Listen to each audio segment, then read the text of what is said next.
Proclamação do Evangelho de Jesus Cristo, segundo Lucas.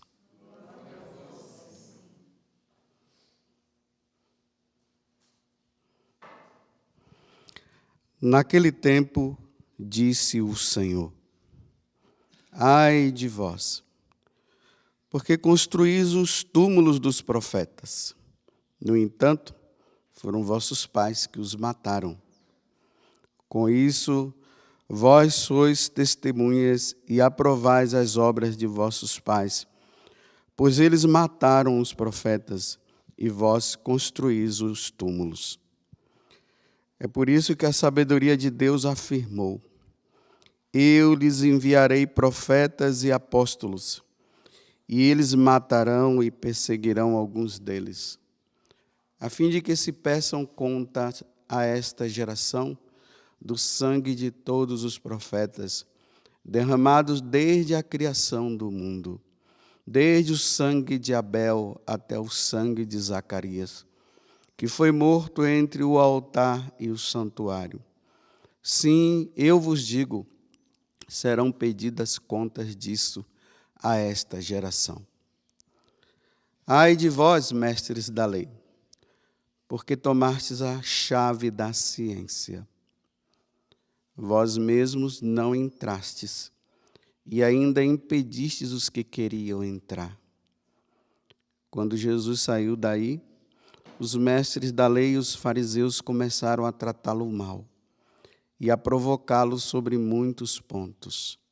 Armavam ciladas para pegá-lo de surpresa por qualquer palavra que saísse de sua boca. Palavra da salvação.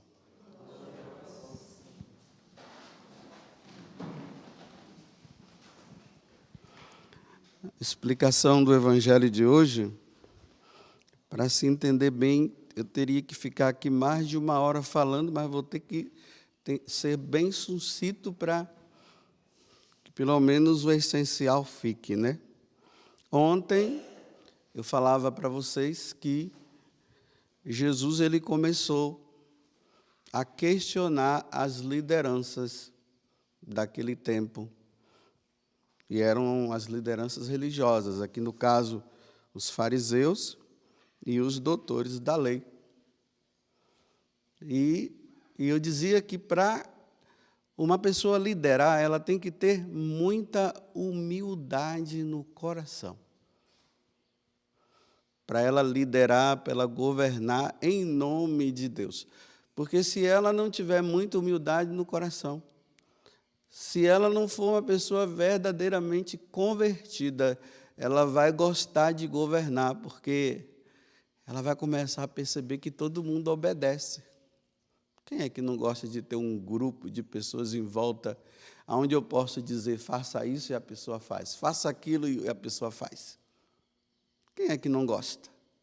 Isso está no DNA do ser humano, essa soberba, esse desejo de poder mesmo. E as autoridades daquele tempo estavam assim. Elas estavam governando não mais para Deus, mas elas governavam para si. Quando se governa para Deus, o povo vai para Deus, vai para o céu. Quando se governa para si, as pessoas se perdem e não vão para o céu, vão para o inferno mesmo.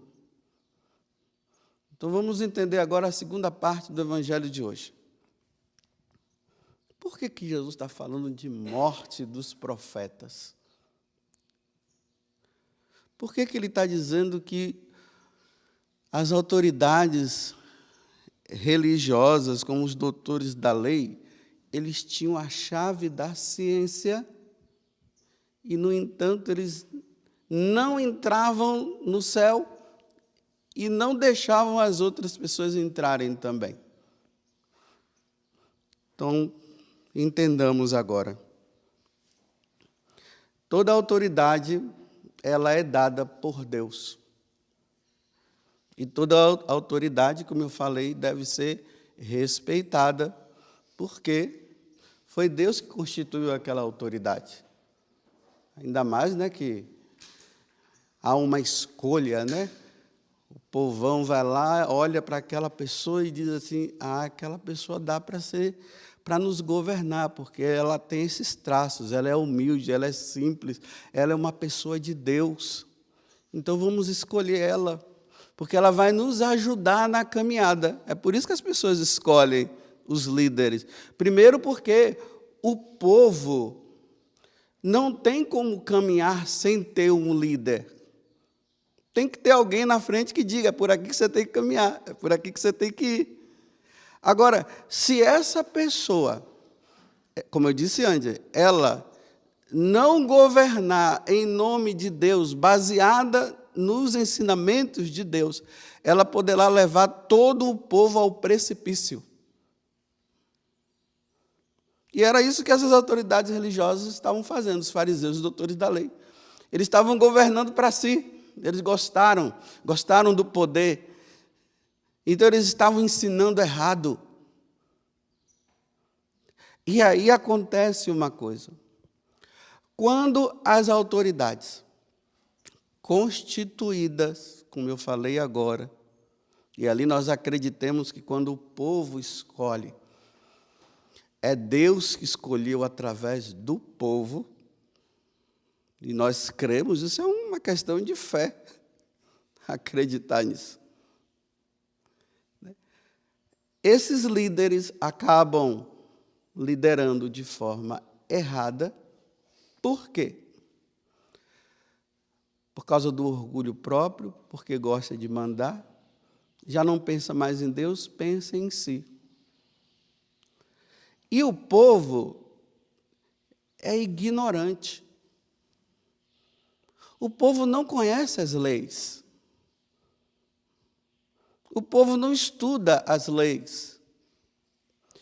E pelo fato do povo não conhecer as leis e não estudar as leis, eles acreditam que aquele que está à frente, que conhece a lei, tudo que ele fala, a pessoa acredita e vai atrás.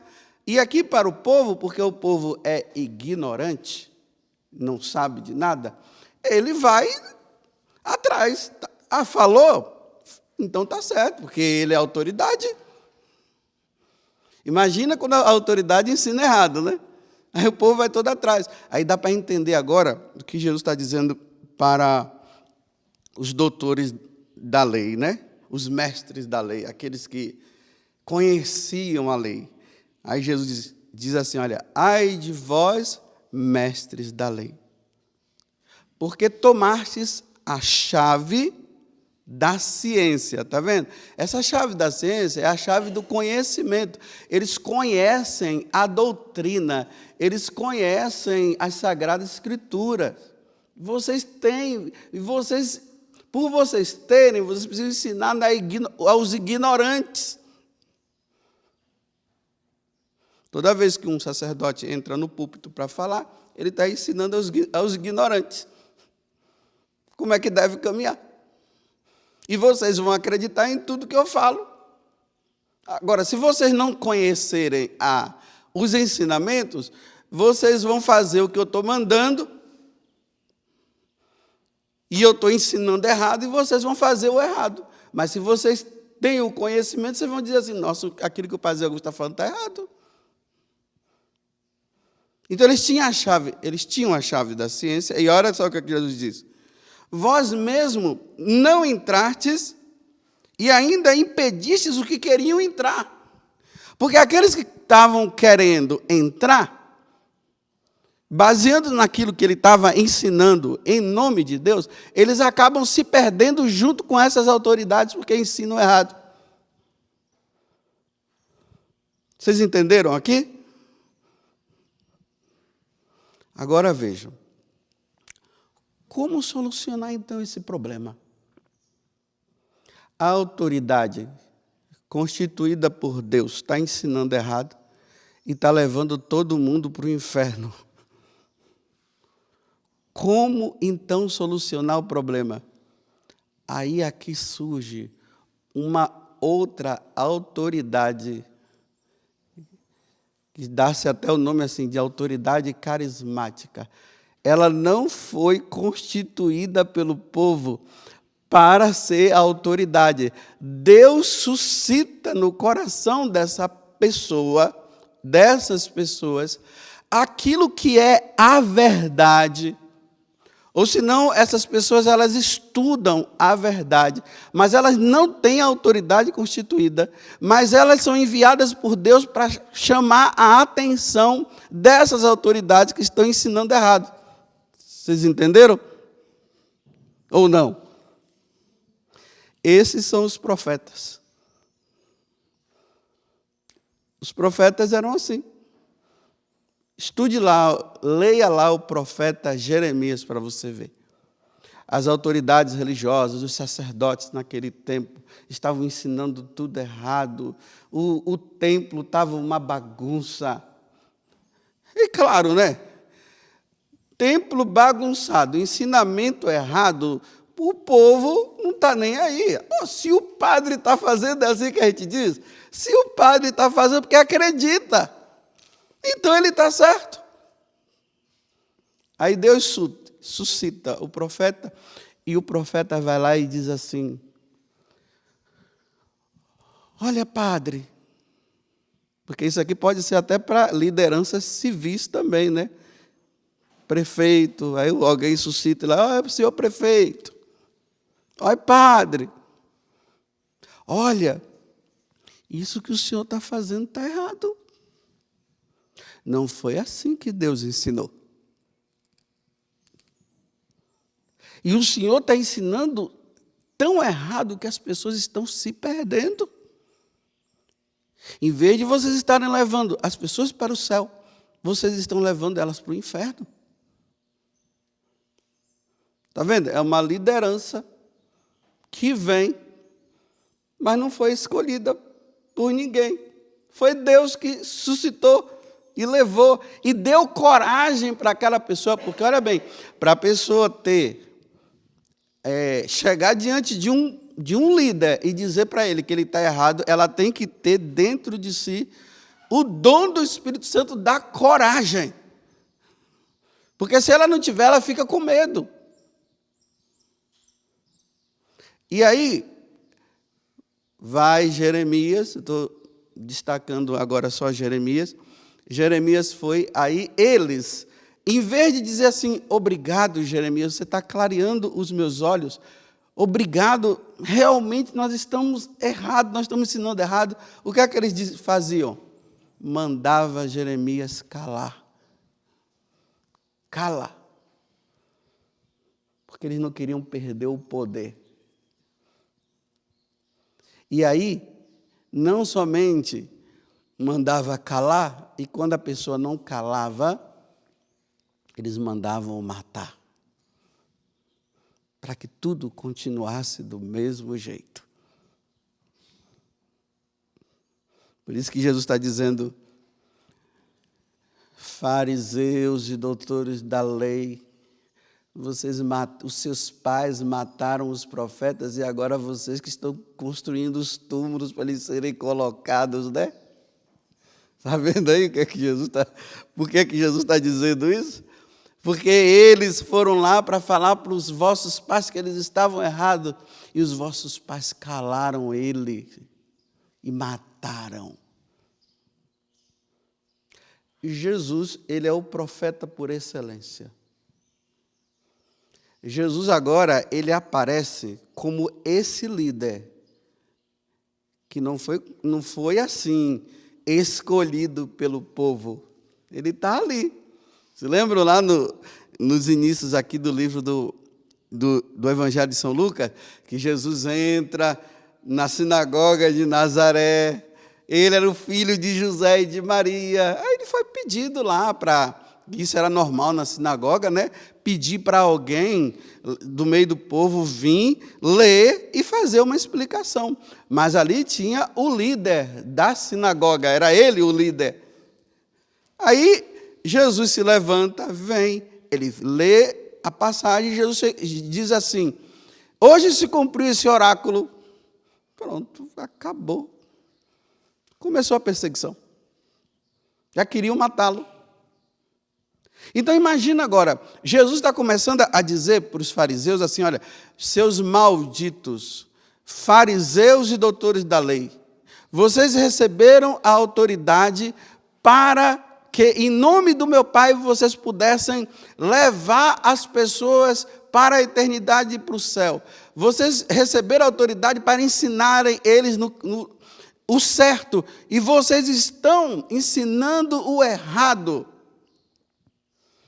Aí, como Jesus fala, ai de vós, né? Aí, na minha linguagem popular, eu digo assim, crie vergonha na cara, rapaz. Você não vai mudar, não.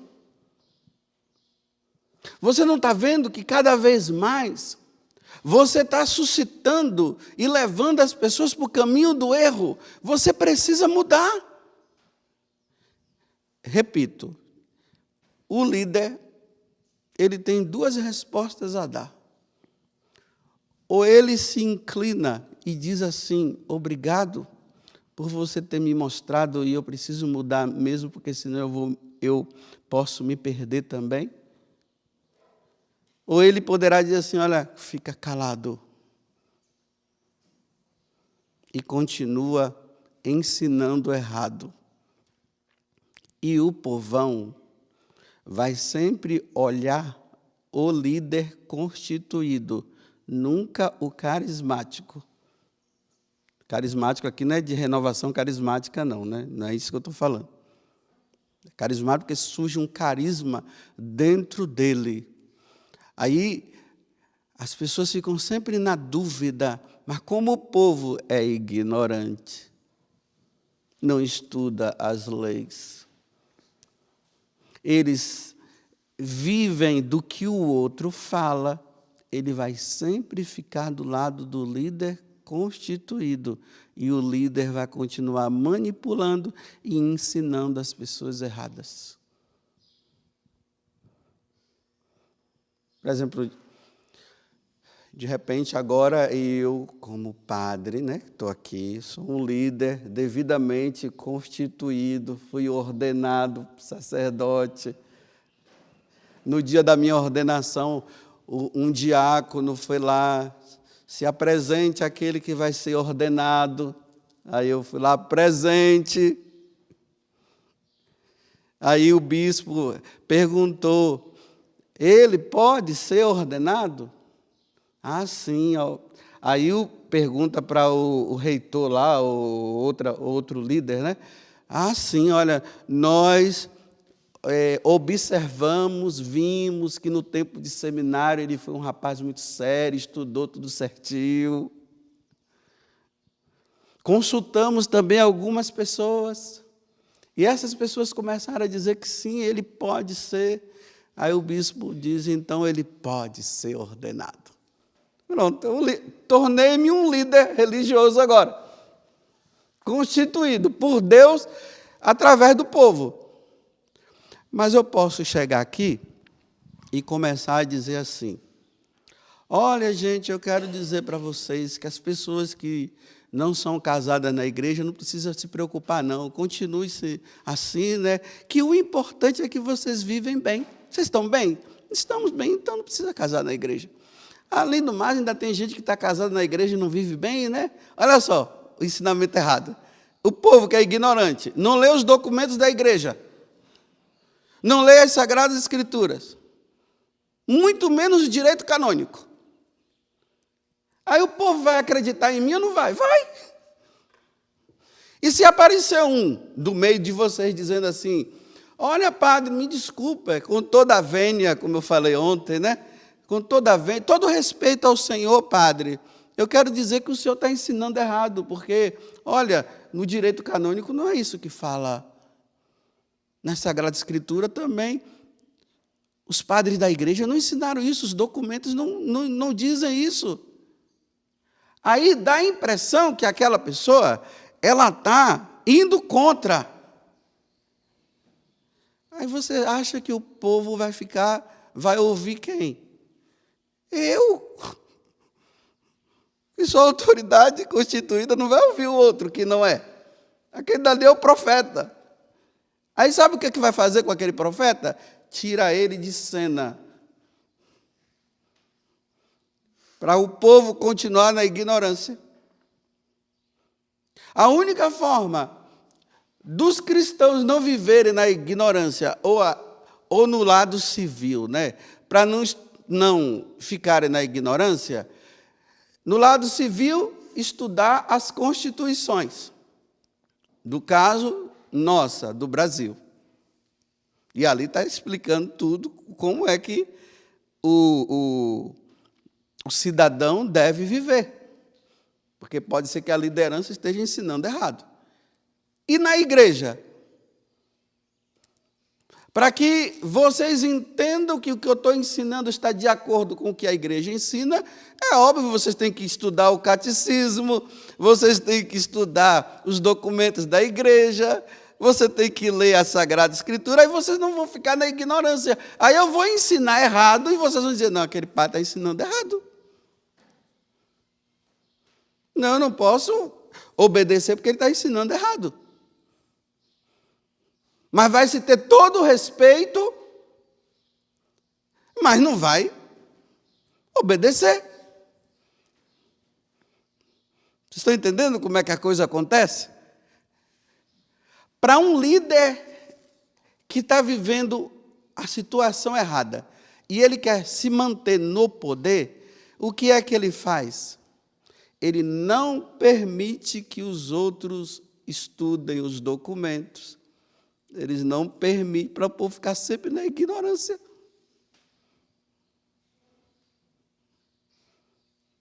Porque a pessoa vai sempre acreditar nele, porque a pessoa não vai achar que um padre, no caso, ou sabe lá, um governador, sei lá, vai ensinar errado para eles. Aí as pessoas ficam na ignorância. Aí eles não entram no céu e não deixam o outro entrar. Porque ele ensina errado para manter o poder, e as pessoas acreditam nele, e elas vão se perdendo junto com ele. E a tendência é matar os profetas. Mata, afasta, fica procurando alguma situação para ver se aquela pessoa faz alguma coisa errada, para depois dizer assim, está vendo, eu não disse? Fica ali, procurando, esperando, que é o que Jesus está dizendo aqui, né? Que depois ficam... Olha só, quando Jesus saiu daí, os mestres da lei, os fariseus, começaram a tratá-lo mal. Primeiro porque eles sabiam que Jesus estava certo, mas eles não queriam mudar. Começaram a tratá-lo mal e a provocá-lo sobre muitos pontos. Aí fica ali, aquela perseguiçãozinha em cima da pessoa. Porque o líder, ele só vai recorrer a quem? A Deus. Deus fica calado. Deus falou pelo profeta. Aí ele não tem ninguém em cima que azucrine a cabeça dele, então ele vai ali, fica ali, perturbando aquela pessoa, até que aquela pessoa desanime, abandone tudo, vá embora ou mate. E armavam ciladas para pegá-lo de surpresa, por qualquer palavra que saísse de sua boca. Eles conseguiram? Não. Mas naquela quinta-feira santa, o que foi que eles fizeram? Eles pegaram algumas pessoas, pagaram para elas, para testemunhar contra Jesus, e inventaram um monte de história que não era verdadeira, até matar Jesus. As autoridades, elas poderão matar os líderes que Deus suscita para chamar a atenção. Eles podem até matar, eles podem até afastar. Mas essas pessoas, pela perseverança delas, elas se salvam e os líderes se perdem. E os líderes maus não se salvarão. Que Deus nos dê a graça, então, vamos rezar pelos nossos líderes. Rezemos pelas nossas lideranças civis. Rezemos pelas nossas lideranças religiosas. Tem líderes bons? Tem. Mas tem líderes maus. Tem líderes que se apegaram ao seu poder? Tem. Tem líderes que não se apegaram ao poder. Está liderando. E quando são chamados a atenção, eles dizem obrigado. Mas tem aqueles que estão apegados ao seu poder e não quer perder de maneira nenhuma, que começa a inventar história aqui, inventar história lá, engana daqui, engana de lá, e vão. Mas um dia irão morrer, meus irmãos, e diante de Deus não tem como enganar. Não tem. Diante de Deus vai pagar muito caro. Eu termino dizendo assim, olha, você que quer algum tipo de poder, pense muito bem. Pense muito bem. Se você quer o poder, pense muito bem. Porque para governar tem que fazer igual Jesus na Quinta-feira Santa. Tem que amarrar a toalhinha na cintura, colocar o balde de água, a bacia, se ajoelhar e lavar os pés do outro. É assim que é a liderança, segundo Deus. Mas se você quiser a liderança para ser o contrário, é você que senta e aqueles que você lidera é que vão lavar os seus pés. Aquele tipo de líder, né, que toda hora, um cafezinho, traz um cafezinho para mim, toda hora quer um cafezinho, toda hora. A gente nunca faz o café, não. E ainda quando você faz aquele café, que às vezes sai até ruim, que café, que porcaria. É assim. Louvado seja nosso Senhor Jesus Cristo. Proclamação do Evangelho de Jesus Cristo segundo Mateus. Glória a vós, Senhor. Naquele tempo, ao saber que João tinha sido preso, Jesus voltou para a Galiléia, deixou Nazaré e foi morar em Cafarnaum, que fica às margens do mar da Galiléia, no território de Zabulon e Neftali, para se cumprir o que foi dito pelo profeta Isaías: terra de Zabulon, terra de Neftali, caminho do mar, região do outro lado do rio Jordão, Galiléia dos pagãos. O povo que vivia nas trevas viu uma grande luz. E para os que viviam na região escura da morte, brilhou uma luz. Daí em diante, Jesus começou a pregar, dizendo: convertei-vos, porque o reino dos céus está próximo. Jesus andava por toda a Galiléia, ensinando em suas sinagogas, pregando o evangelho do reino e curando todo tipo de doença e enfermidade do povo. E sua fama espalhou-se por toda a Síria. Levavam-lhe todos os doentes, que sofriam diversas enfermidades e tormentos, endemoniados, epiléticos e paralíticos, e Jesus os curava. Numerosas multidões o seguiam, vindas da Galiléia, da Decápole, de Jerusalém, da Judéia e de toda a região além Jordão. Palavra da salvação. Glória a vós, Senhor.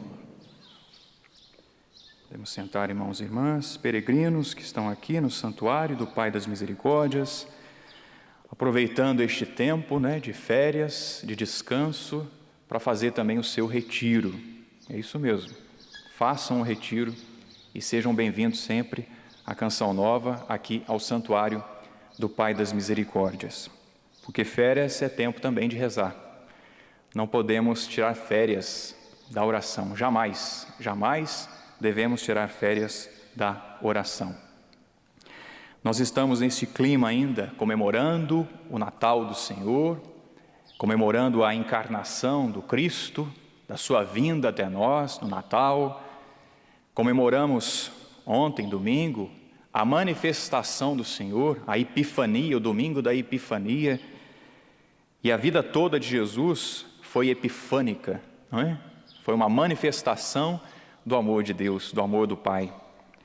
E nós encontramos, meus irmãos, na primeira leitura, São João, que é o evangelista, que também escreveu essas 3 cartas, né, que leva o nome dele, e também escreveu o Apocalipse.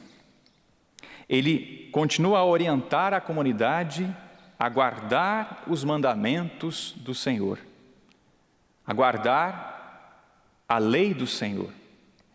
E quem guardasse o mandamento do Senhor iria permanecer nele. Essas palavras podem identificar depois, vocês podem identificar, ele repete várias vezes: guardar os mandamentos, permanecer. É isso que nosso Senhor deseja de nós e que Ele nos fala através de João, que nós guardemos os mandamentos do Senhor e permaneçamos nele. Basta nós olharmos para o mundo e verificar que guardar as regras, guardar as leis deste mundo, elas funcionam, né? Ou pelo menos deveriam funcionar, mas a gente vê que há uma harmonia. Por exemplo, as regras do trânsito, as regras no comércio, as regras no trabalho, o horário que você tem, né, para chegar no trabalho, para sair do trabalho, o horário do almoço. Temos que ter essas regras, é ou não é verdade? Temos que ter essas leis. E ali há uma harmonia, por quê? Porque se obedece àquilo que foi estipulado.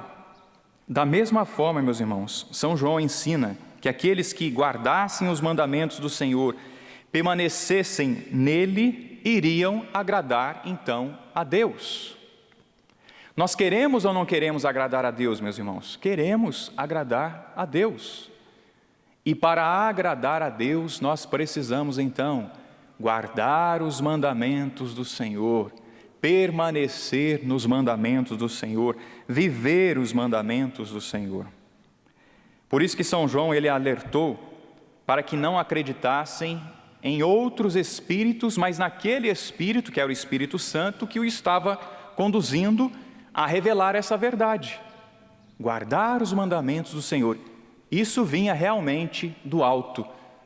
Isso que São João estava ensinando vinha realmente de Deus, era de Deus. E nós encontramos na leitura de São João aquilo que conseguimos constatar também nos nossos tempos. Os tempos mudam, mas as heresias, elas sempre retornam. Os ensinamentos que não são de Deus, viram e mexem, e eles estão aí novamente. Nós escutamos que aquele que negasse que Jesus tinha vindo na carne, não era de Deus. Naquele tempo, já havia então essa heresia, que negava que Jesus havia se encarnado, que Jesus havia assumido a nossa humanidade, a nossa carne, para nos salvar. E no nosso tempo, meus irmãos, existe também muita gente que nega a encarnação de nosso Senhor Jesus Cristo. Nós vemos muitas pessoas que são até admiradoras de nosso Senhor, mas não são seguidoras de nosso Senhor. Está aqui um ponto de atenção. Nós somos chamados não a sermos admiradores do Senhor, mas seguidores de nosso Senhor Jesus Cristo. Seja um seguidor de nosso Senhor. Não pense que Ele foi só um grande homem, uma grande pessoa que passou por aqui. Ele é Deus. Ele é o nosso Salvador. Que isso fique claro para nós, meus irmãos. No Evangelho nós escutamos que Jesus soube que João Batista tinha sido preso, que o Senhor foi morar em Cafarnaum, e Jesus estava naquela região, e ali, por conta dele estar naquela região, dele ter adotado Cafarnaum, também se cumpria a profecia do Senhor. Terra de Zabulon, terra de Neftali, povo que vivia nas trevas, viu uma grande luz.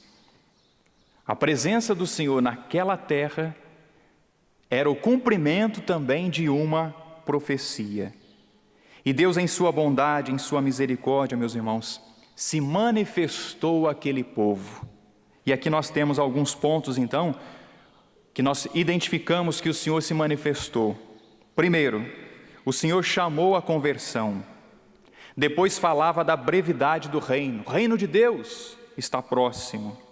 Pregava o Evangelho, curava os doentes, e muitos também eram levados até Jesus, para que Jesus expulsasse os demônios, curasse os paralíticos, e todos aqueles que eram levados a Nosso Senhor, Ele curava.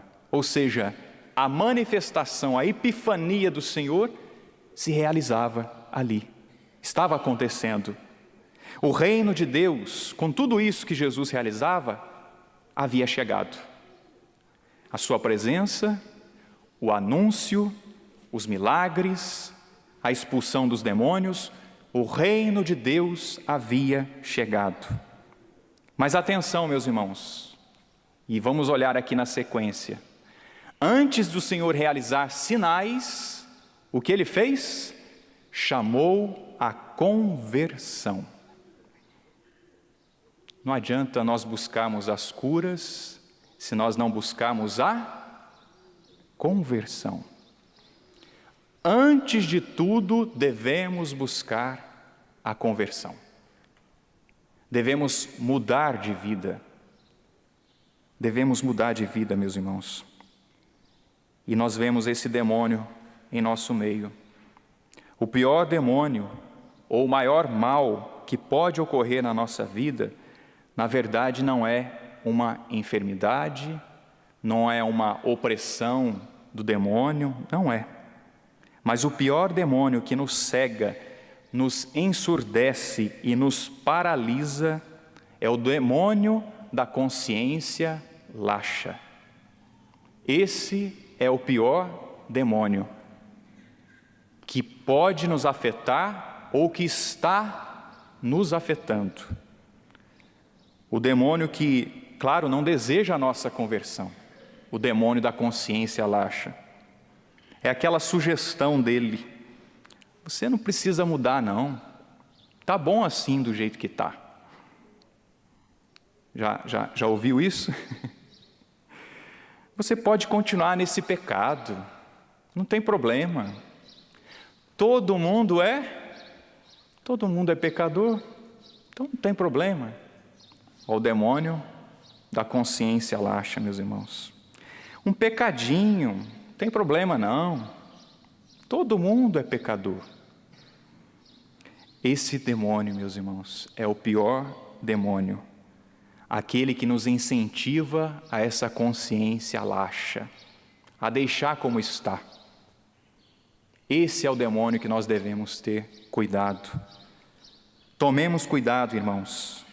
Deixemos que as palavras do Senhor possam ressoar novamente aos nossos ouvidos. Qual é a palavra do Senhor? Convertei-vos. Convertei-vos.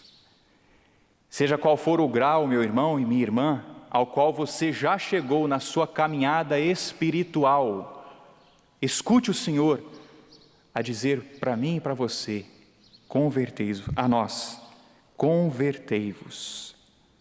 Esse demônio que nos incentiva a levar uma vida medíocre espiritual. Medíocre. Tá bom, mais ou menos, tá bom. E o que o Apocalipse fala do mais ou menos? Do morno? Nosso Senhor vomita. Tenhamos cuidado, meus irmãos. Deixemos que as palavras do Senhor possam ressoar. Convertei-vos. Não há algo a mudar em nós, não? Claro que há. Sempre há algo a mudar. Eu duvido que não há algo a mudar em nós, em mim, em você. Sempre há alguma coisa que nós devemos mudar. Se não tem o que mudar, pelo menos tem que melhorar. Alguma coisa eu tenho que melhorar. Alguma coisa você tem que melhorar. Então, por isso, convertei-vos. Deixemos as palavras do Senhor adentrarem aos nossos ouvidos, ao nosso coração. Por fim, irmãos, está aqui a grande manifestação do Pai que se deu em Jesus Cristo, seu Filho e Senhor nosso. A grande manifestação do Pai é este chamado à conversão. Essa grande manifestação do Pai. Ele se manifesta nos chamando à conversão porque Ele quer nos salvar. Ele quer o céu para nós. Abramos os nossos ouvidos, abramos o nosso coração, guardemos os seus mandamentos, vamos permanecer nos mandamentos do Senhor e vamos segui-lo. No finalzinho do Evangelho nós escutamos: numerosas multidões o seguiam, vindas da Galileia, da Decápole, de Jerusalém, da Judéia, da região além Jordão, de Cachoeira Paulista, de São Paulo, do Rio de Janeiro, de Minas Gerais. Multidões o seguiam. Depois do Senhor chamar a conversão, depois do Senhor anunciar a boa nova, depois do Senhor curar, o Senhor, aquela multidão seguia nosso Senhor. Mas primeiro Ele anunciou o reino, primeiro Ele chamou aquele povo à conversão. Estejamos atentos, busquemos primeiro a conversão. Depois as graças, as curas, elas serão consequências. E como aquele povo, depois de toda a manifestação do Senhor, seguia, vamos também seguir nosso Senhor. Afinal, sigamos o Senhor. Aquele que perseverar até o fim será salvo. Aquele que seguir o Senhor, perseverar até o fim, será salvo. Sigamos ao Senhor. Deixemos que o seu apelo continue a ressoar aos nossos ouvidos, ao nosso coração. Busquemos antes de tudo a conversão. Não nos deixemos enganar pelo demônio da consciência laxa. Não nos deixemos. Sempre há algo a mudar ou sempre há algo a melhorar na nossa vida. Portanto, sigamos ao Senhor com fidelidade. Inclina um pouquinho a sua cabeça, eu te convido. E faça a sua prece a nosso Senhor, faça o seu compromisso com o Senhor. De segui-lo de coração, de segui-lo para valer, neste novo tempo que se inicia. De buscar em primeiro lugar Ele, de buscar, antes de tudo, a conversão. Que depois o Senhor possa curar as enfermidades, expulsar os demônios, mas antes de tudo, Senhor, a conversão. E não nos deixe, Senhor, levar pelas ideias, pelos espíritos que estão aí, que não são do Senhor, que nos sugerem, que nos sugestionam que nós não precisamos mudar. Precisamos, Senhor, mudar. Precisamos, Senhor, de conversão. Nós queremos ouvi-lo, Senhor. Queremos guardar os seus mandamentos, permanecer nos seus mandamentos e queremos segui-lo, Senhor. Segui-lo neste novo ano, neste novo tempo.